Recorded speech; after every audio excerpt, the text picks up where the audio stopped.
Hey guys, welcome back to the channel. Apologies I haven't been uploading. It's the half term for schools here in the UK and my little one is off, so I'm being busy being a dad. So today I'm painting the Flesh Eater Court's Terrorghiest. It can also be used in the Soul Blight Gravelord's army. Now this is the first time recording something so big, so I do apologise if the recording's a little off, the frame, the focus, etc. To be honest with you, it was quite hard to do. Anyway, enough of me blabbing on. Here's how I got this result. So I grabbed brown oxide and I just base coated all of the bone areas.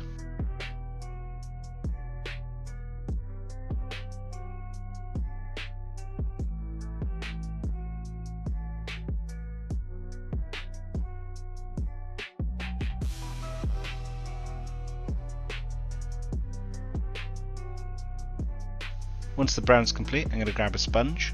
Mine came from downstairs. I don't know where you keep your sponges, but you keep them wherever you want to keep them.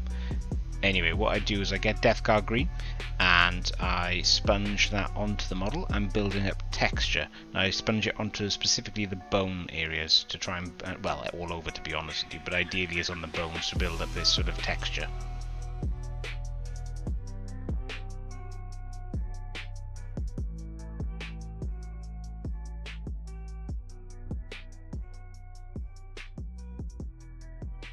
Still working on the bone sections. We're going to use a Shabti bone.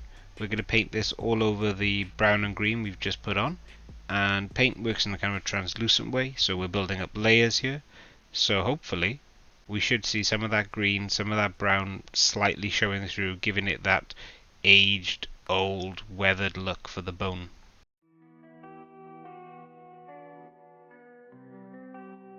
I feel like I'm saying the word bone a lot, and given that it's a Terrorghiest which is made mostly out of bone, I'm going to be saying bone a hell of a lot more.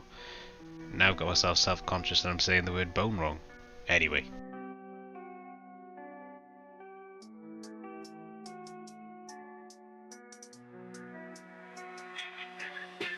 So normally I plan these out. I write down the colours I want to use, I have a good think about it. I just generally get myself well organised.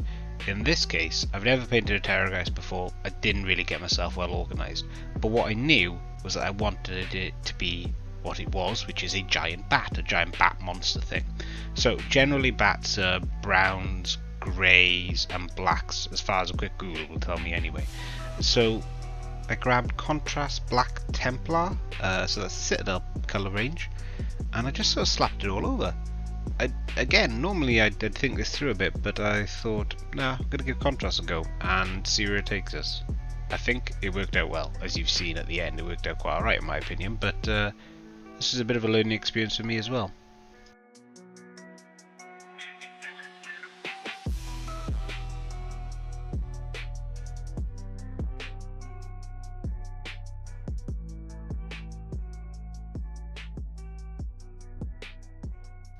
So while waiting for the contrast paint to fully dry, I thought I'd start in a different part of the model. So I started on the muscle areas, and for that I grabbed Burnt Red. So this is a colour from the Vallejo line. Anyway, I just painted over all the muscle with it. All the areas, so we're talking around the mouth, we're talking the shoulders, we're talking the parts of the exposed leg, etc. Just give it a good base coat.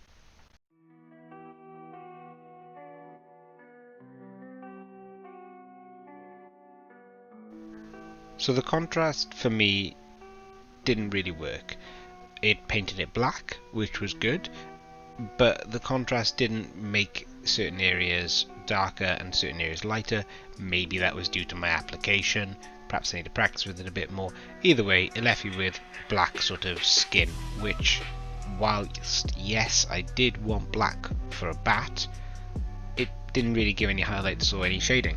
So I decided to try and fix it, and I grabbed Storm Vermin Fur and I gave the entire black areas a dry brush, trying to put some lighter colour on it to create those shadows as I would have if I just painted it black to begin with.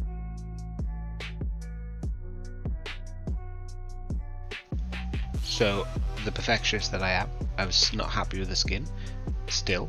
So what I did was I grabbed white and I put a dab of Storm Vermin Fur in, because I didn't want a bright white, I wanted just an off-white, and I mixed that up and then just give it a very light, and I mean a very light dry brush on the higher parts, just really catching the edges, because if I put too much on it, it would ruin it and it would make it too bright, and then I'd be, well, God knows what I'd do then. But anyway, it worked out. So with the skin now done, I moved on to do the claws. I mean, I started the muscle earlier, don't know why I didn't finish that at the time, but hey, doesn't matter.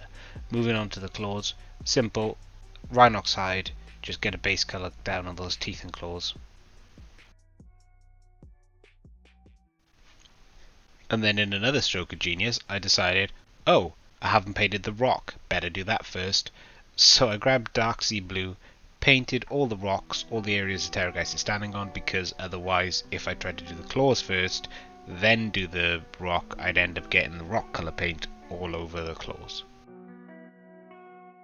So once that's dried, I grab Rhinox hide and I grab a sponge.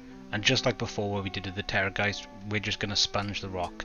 Now the reason we're doing this is to create texture and different colours in the rock.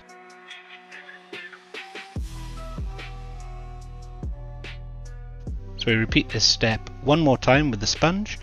This time we're just using Death Guard green, again just building up a bit more texture.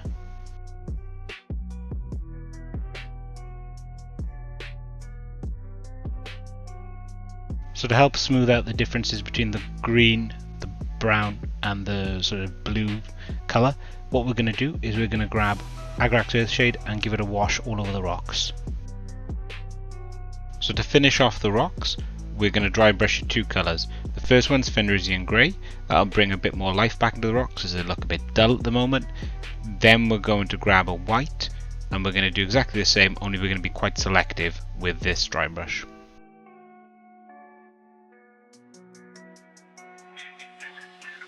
And so this is the end for part 1.